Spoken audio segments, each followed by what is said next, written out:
Good morning to all. जय Hind. Result announce हो गया है, कल ही हुआ है। मतलब जहाँ तक मुझे पता चला था, लेट पता चला, उसमें अचानक से बच्चे का कॉल आया, भैया रिजल्ट आ गया, रिजल्ट आ गया। So result has been announced. हमारे पास 2025-26 का क्लास 10th का सीबीएसई बोर्ड का रिजल्ट आ गया है।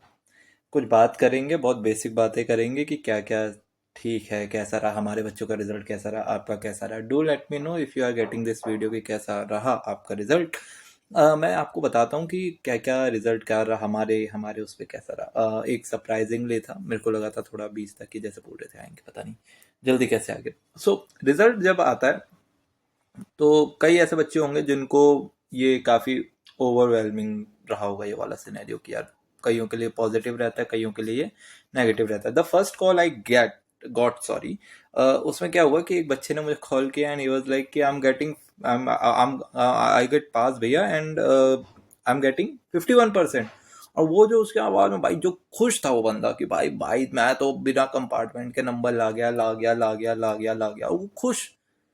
And that's what needed sometimes, you know what I am saying कि कई बार आपको ये चाहिए होता है, कई बार आपको यकीन नहीं होता है कि हम उतना कर देंगे। सबका अपना अपना बैकग्राउंड है, सबकी अपनी एक हसल है।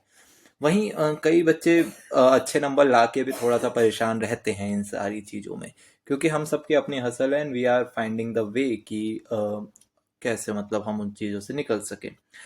मेरे पास कुछ बच्चे हैं जिनकी 95 भी आई है and there are some students जिनकी 50, 51, 52 भी आई है। सब अपने लेवल पे अपनी अपनी जगहों पे खुश हैं, कुछ लोग दुखी भी हैं, होना बनता है।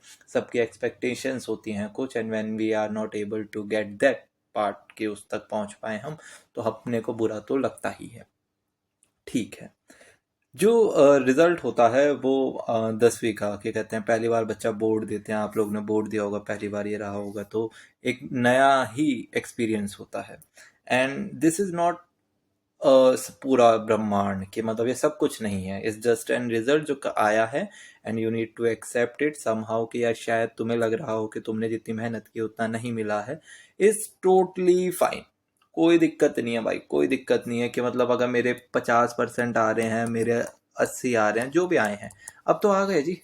चिल करो, जो तुमने बोया वो तुमने काटा। पर जरूरी नहीं होता कि हर बार ऐसा हो, मैं समझता हूँ, I agree. But this is good. मतलब आई हैड दोज चिल्ड्रन जिन्हें मैंने पढ़ाया था and they are getting 80 out of 75 plus, 75 plus out of 80। अब बहुत अच्छे नंबर आ रहे थे उनको, ठीक है ना। बट जो कंसर्न था कि जब वो पेपर देने गया, पुराना बच्चा है मेरा काफी है, तो वो उसके आए 80 में से, मतलब वो उसने मेरे को कॉल नहीं आया उसका। And I get to know कि यार गॉट टू नो कि यार वो क्या कहते हैं, बंदा जो है वो ब्लैकआउट हो गया, लाइक ब्लाइंड। ऐसा होता है ना कि आपको नहीं पता क्या चल रहा है जीवन में, अचानक से पेपर में वो सब हुआ and he just get out of the वो जो एग्जाम वाला जोन था उससे। एंड इसकी वजह से उसके नंबर कम आए, और फिर भी उसके शायद 85 नंबर आए थे आउट ऑफ 100। जो मेरा बच्चा था, बहुत पुराना बच्चा है। अब आपको ये समझना होगा कि समटाइम्स जो आपने मेहनत की है उसका रिजल्ट आपको नहीं मिलेगा। एंड आप बच्चों ये वाली बात समझिए, मैं पिछले वीडियोस में भी बता चुका हूँ कि हम अपने आप को सेल्फ एनालाइज करना भूल गए हैं, क्योंकि हमारा सारा काम टीचर कर रहा है, पेपर का एनालिसिस करके वो दे रहा है, सब कुछ वो कर रहा है। तो हम ये भूल ही गए हैं कि पैटर्न क्या है पढ़ने का, और पैटर्न क्या है खुद को एनालाइज करके आगे बढ़ने का। अगर वो आपको नहीं आता तो this will certainly kill you someday. ये जो हमारा हम मानते हैं कि आपको खुद ही अपने लिए करना पड़ेगा, ये आप समझिए। मैं आपको आज भी बोल रहा हूँ, आप समझ रहे हैं ना ये सारी बातें, ठीक है।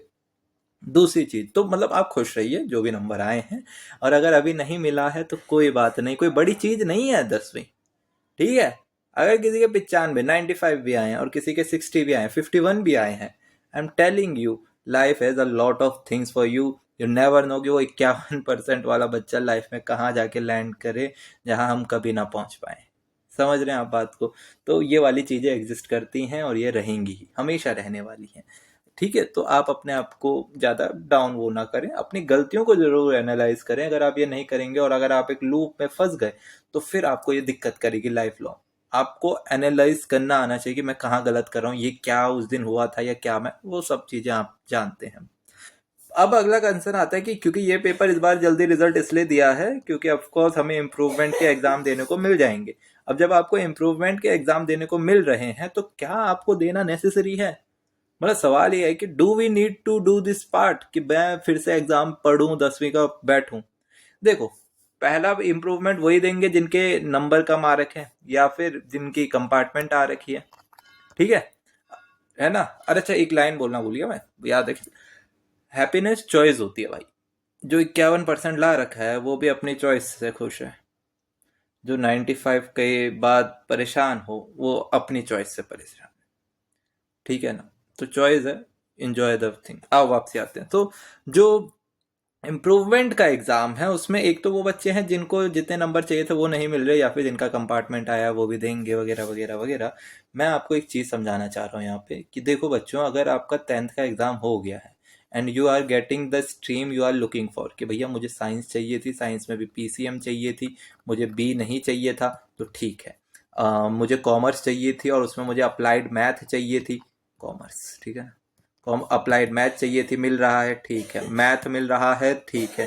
समझ रहे हैं आप? अगर आपको आपका नॉलेज मिल रहा है जो आपको चाहिए आगे फर्दर आपको वो सारी चीज़ें करनी है अपनी लाइफ में, तो सही है। आपको ह्यूमैनिटीज़ चाहिए थी और आपको ह्यूमैनिटीज़ में एक पर्टिकुलर इको चाहिए या कोई सब्जेक्ट चाहिए, आपको वो मिल रहा है, तो इम्प्रूवमेंट मत दीजिए, फालतू का लोड मत लीजिए।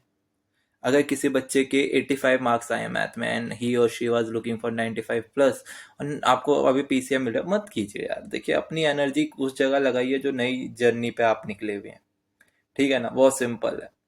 हाँ, अपना ईगो, कुछ एक्सट्रीम कुछ बच्चे होते हैं जिन्हें करना ही है कि मेरे को अपना ईगो सेटिस्फाई करना है, भैया मैं तो चाहता हूँ कि मेरे ज़्यादा नंबर आए हैं। वो सारा मेरे को लगता है कि मैटर नहीं करते 10th के मार्क्स कहीं पे भी, सिर्फ एक जगह पे कि हाँ, वो आपका जो कॉन्फिडेंस है उसे बूस्ट करते हैं। तो मेरे हिसाब से यही है जो 10वीं का आखिर में हमें भी पता है वो कहाँ यूज़ होना है।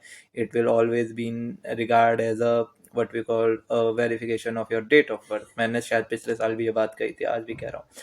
सो इसको वो मत कीजिए, ठीक है ना, कि दिल पे लगा लिया, तेरे बैठे हुए हैं।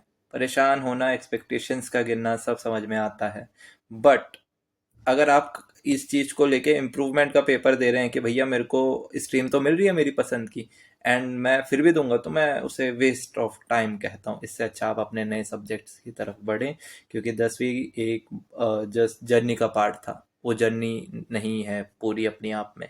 जर्नी वो है जो आप अभी जीने वाले हैं। तो वॉक दैट पाथ, मजे से चलो भाई लोग, कोई दिक्कत नहीं है। भाई लोग बहन लोग सब, है ना, कोई दिक्कत तो नहीं है।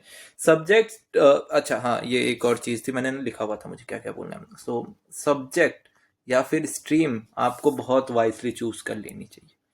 मैं आपको सिंपल सी चीज़ कहता हूँ, अक्टूबर नवंबर में ना रजिस्ट्रेशन होते हैं, या थोड़ा उससे आगे पीछे होते होंगे 11th के, कि इस बच्चे ने ये लिया है, उस बच्चे ने वो लिया, तब जाके कहीं होते हैं। और सारी चीज़ मतलब टाइम है इन सब चीज़ों में। तो मैं आपको, या थोड़ा इससे पहले मान लो ज़्यादा ज़्यादा, मैं आपको ये बात कह रहा हूँ कि एक मंथ अपने आप को दो, अगर एडमिशन नहीं किया है, और चेक करो कि क्या तुम साइंस लेने के लिए फिजिक्स की, अब तो ऑनलाइन इतनी वीडियोस पड़ी हैं, check it out. Physics, chem, bio, math, इनके चैप्टर्स एक बार देख के देखो कि क्या ये मेरी जर्नी में है यूजफुल। कॉमर्स पढ़ के देखो, देखो कि क्या इनके साथ मेरा वो जो हाथ है वो बैठ रहा है, क्या मुझे जो चाहिए वो ये मुझे दे रहा है कि नहीं दे रहा है, ठीक है। एंड या फिर ह्यूमैनिटीज पढ़ो, पढ़ो इकोनॉमिक्स इसमें, नहीं पढ़नी तो कैसे, पढ़ो इकोनॉमिक्स इसमें, वैसे बहुत कम होती है मतलब, ठीक है।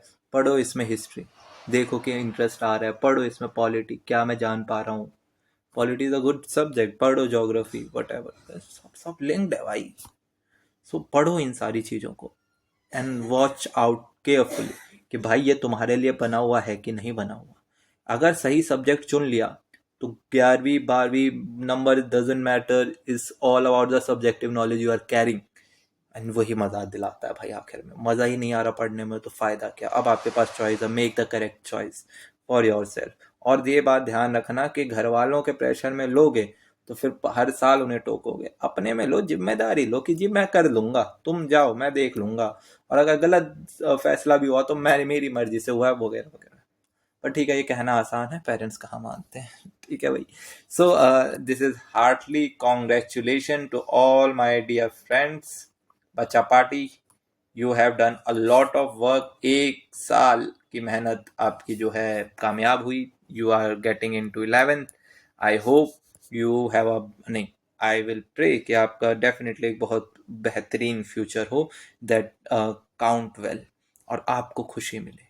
खुश रहिए, 10वीं हो गई है, खुश रहिए कि आपने जितनी मेहनत की है उसका रिजल्ट आपको मिल गया। क्या पता वो वर्थ इट ना हो, पर मैं बता रहा हूँ कि एक दिन मिल जाएगा, जिस समय पे मिलना होगा तो मिल जाएगा, आप उसका लोड ना लें, ठीक है। That would be enough from my side. Congratulation का मैसेज डालने आए थे तो ये सारी बातें कर दी।